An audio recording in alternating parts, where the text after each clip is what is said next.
Hydrophobic translates to scared of water. Hydrophobic materials are materials that repel water by nature. In other words, they resist being wet.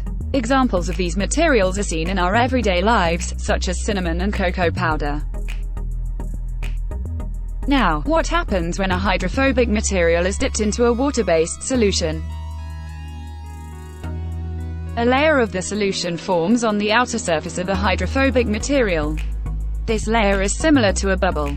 Inside the bubble, no particles of the material are wet. To burst this bubble, the surface tension of the layer must be exceeded, either by atmospheric pressure or manually. For today's video we are going to dip cinnamon and cocoa powder into water, burst the bubble, and test if the powders are hydrophobic enough to isolate fingers from the solution. Please pause if you would like to read the equipment and setup of the experiment. Now, moving on to the experiment.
We can finally conclude that cinnamon powder is more hydrophobic than cocoa powder, since it protected the fingers better against aqueous solutions and its particles within the layer remain completely dry.